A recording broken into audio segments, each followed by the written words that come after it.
श्रीगुरुभ्यो नमः। हरिः ओम्। श्रीलक्ष्मी अष्टोत्तरशतनामस्तोत्रम्।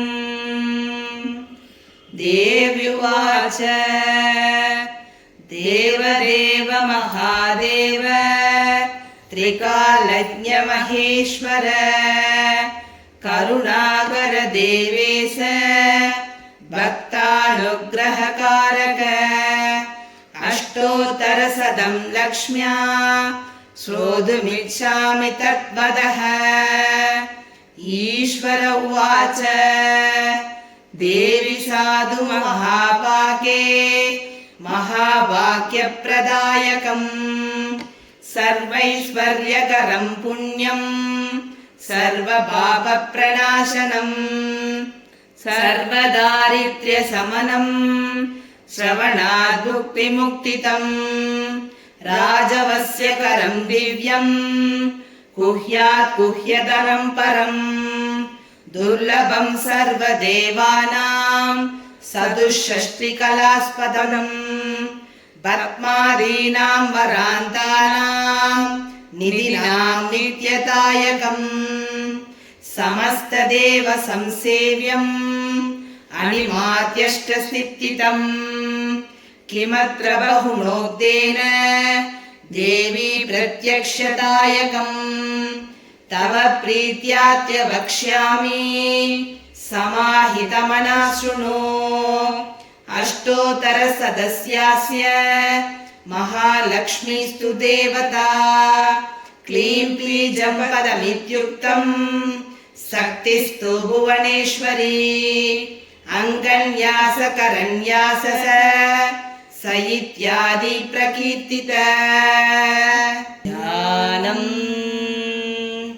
वन्दे पद्मकरां प्रसन्नवदनां सौभाग्यदां भाग्यदां हस्ताभ्यामभयप्रदां मणिगणैर्नानाविधैर्भूषितां भक्ताभीष्टबलप्रदां हरिहर ब्रह्मादिभिः सेवितां बाच्वे पङ्कजसङ्गपद्मनिधिभिर्युक्तां सदा शक्तिभिः सरसिजनयने सरोजहस्ते तवलतरां सुगकन्दमाल्यशोभे भगवती हरिवल्लभे मनोज्ञे त्रिभुवनभूतिकरी प्रसीद मह्यम्।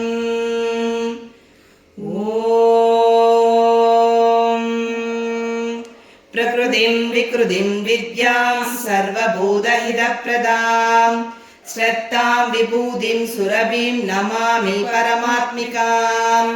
वाचं पद्मालयां पद्मां सुषीं स्वाहां स्वदां सदां धन्यां हिरण्मयीं लक्ष्मीं नित्यपुष्टामि भावरीम् अदितिं च दितिं दीप्तां वसुधां वसुधारिणीं नमामि कमलां कान्तां कामां क्षीरोदसम्भवाम् अनुग्रहप्रदां बुद्धिम् अनगां हरिवल्लभाम् असोगाममृतां दीप्तां लोकशोकविनाशिनीं नमामि धर्मनिलयां करुणां लोकमातरम् पद्मप्रियां पद्महस्तां पद्माक्षीं पद्मसुन्दरीं पद्मोद्भवां पद्ममुखीं पद्मनाभप्रियां रमां पद्ममालाधरां देवीं पद्मिनीं पद्मकन्दिनीं पुण्यकन्दां सुप्रसन्नां प्रसादाभिमुखीं प्रभां नमामि चन्द्रवदनां चन्द्रां चन्द्रसहोदरीं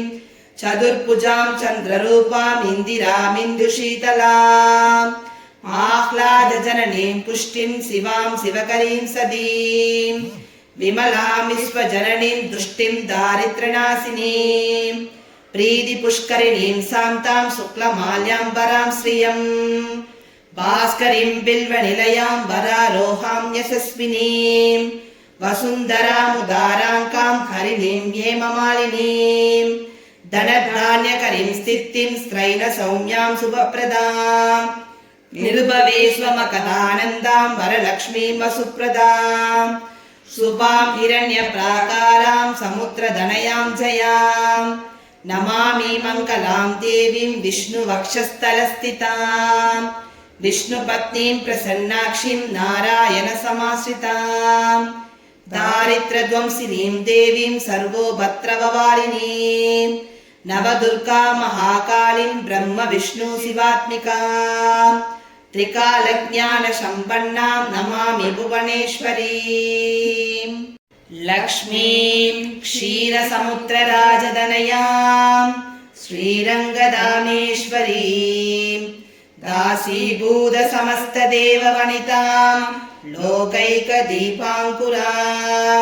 श्रीमन्मन्दकटाक्षलब्धविभव ब्रह्मेन्द्रगङ्गाधरां त्वां त्रैलोक्यकुटुम्बिनीं सरसिजां वन्दे मुकुन्दप्रियां मादर्नमामि कमले कमलाय दाक्षी श्रीविष्णुरुत्कमलवासिनी विश्वमातः क्षीरोदजे कमलकोमलगर्भगौरी लक्ष्मीं प्रसीद सततं नमतां शरण्ये त्रिकालं यो जपेत् विद्वान् षण्मासं विजितेन्द्रियः दारिद्र्यध्वंसनं कृत्वा सर्वमाप्नोति यत्नतः देवी नाम सहस्रेषु पुण्यमष्टोत्तरं शतं येन श्रियमवाप्नोति कोटिजन्म दरिद्रतः भृगुवारे शतं दीवान् पठेत् वस्त्रमात्रकम् अष्टैश्वर्यमवाप्नोति कुबेरैव भूतले दारिद्र्यमोचनं नाम स्तोत्रमम्बा परं शतं येन श्रियमवाप्नोति कोटिजन्म दरिद्रतः भुक्त्वादु विपुलान् भोगान् अस्या सायुज्यमाप्नुयात् प्रातःकाले पठेत् नित्यं सर्वदुःखोपशान्तये पदं स्तु चिन्तयेत् देवी सर्वाभरणभूषिताम् इति श्रीलक्ष्मी अष्टोत्तरशतनाम स्तोत्रं सम्पूर्णम्। हरिः ओम्। श्रीगुरुभ्यो नमः। हरिः ओम्। ॐ शान्ति शान्ति शान्ति।